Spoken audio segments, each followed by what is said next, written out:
Dan Orlovsky was on Pat McAfee, and I like Dan. I think Dan is really good at his job, and I think he's done a good job of not falling into the debate for debate's sake trap. But he said something on McAfee that I want to show you. What did you learn from those two answers? And what are your thoughts on how this is all going to play out in Minnesota, Dano? Yeah, it was a uphill battle for JJ McCarthy on the field in this competition. Hearing the answers, sounds like there's an uphill battle off the field as well. Um, and if you haven't, I guess, divided the locker room or lost the locker room, I don't think that answer is helping you. Are you buying into this at all? No, and I'll say the same thing that you just said as well. I think Dan's great. I think Dan's maybe the top football analyst on TV right now. I love everything that he's done. Love his breakdowns. He's got such good insight.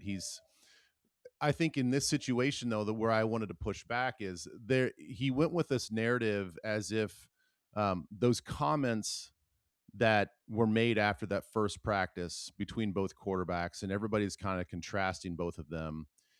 He made it sound like JJ's comments were divisive and it Mhm. was going to split the locker room, and he's and basically alluding to the fact that maybe he's not well liked. And I I was like, man, that couldn't be further from the truth. I mean, his popularity in that locker room is through the roof, and it has been since day one. And that's not to say that every player, I mean, I'm not, we don't have to do a poll and have every player say, do Sure. you like JJ or not? Um, There were people who were big Tavares guys after Favre arrived in the locker room. Like, people don't right. realize that there were. There were, but I would say on the whole, he's a very well liked guy. And I think the guys think that he's authentic in who he is, even though it may come off as like maybe not your cup of tea.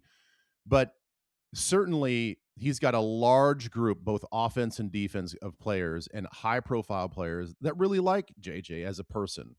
Um, and I think they're smart enough to know that after Kyler's been signed, what's at stake here? And this benign comment that he makes about how they're basically in high school again and they're just sitting on opposite sides of the classroom, I thought was real and honest. And that's probably how it is. There probably is a little bit of tension in that room. So be it. Like that's the nature of competition. I didn't think it was divisive. I don't think that he was going to lose the locker room. I'm like, you can't take this one comment and make such grandiose assumptions about a team that you barely follow, and it's impossible to follow these teams at the granular level from a national perspective. So, I think that he had bad information, and I think that he was kind of speaking about things that he certainly did not know much about. The other thing that kind of runs side by side with that people are really taking and doing a lot with is this idea that when it comes to the quarterback competition, I've seen a little bit of the kind of conspiratorial, like, JJ's not going to be given a chance, this is already done, the organization and the coach. Like, listen, I don't know about, right? But Occam's razor here. This is like, I do think Kyler's the leader in the clubhouse. I think Mhm. JJ's performance last year, the things that he has to work on and accomplish, like, this is a big year. It's an important year. I think he's got, like Dan said, it's an uphill battle. Anybody who doesn't think that isn't being honest. But at the same time, I truly believe that whether JJ has a future now or in the future with this team will be based upon his merits and his abilities. Like, the coach has, like, what else do you need to see from his ability to both work with and assess quarterbacks, and that quote that we all now repeat, which is, uh, quarterbacks don't fail organizations, organizations fail young. Like, I truly think that JJ, I'm not telling you he's going to be a starter in this league or not, or fail, but I'm telling you he's going to get as good a chance to succeed or fail on his own merits in this situation as he would anywhere else in the league.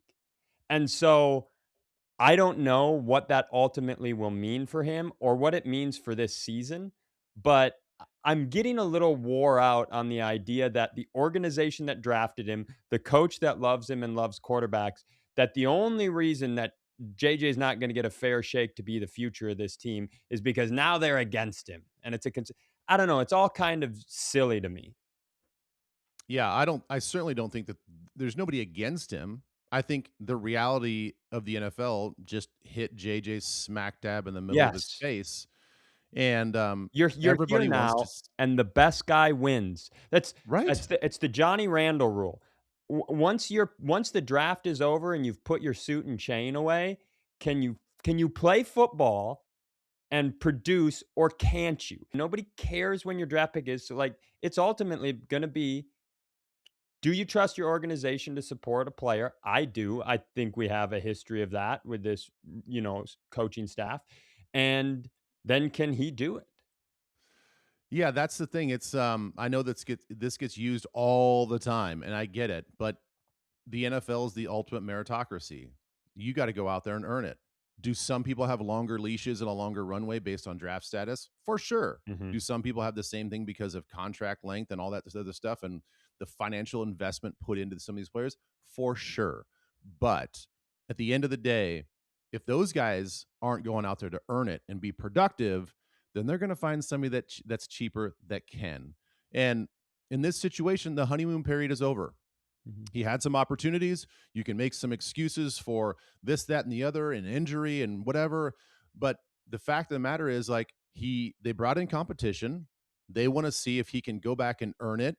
And if it doesn't work out for him to start this year, which again, uphill battle. I think we all think that Kyler is going to he's the leader in the clubhouse right now. He really has to severely the bed for JJ McCarthy to leapfrog him in a true competition. So I think we all expect Kyler Murray to be the starting quarterback in week 1.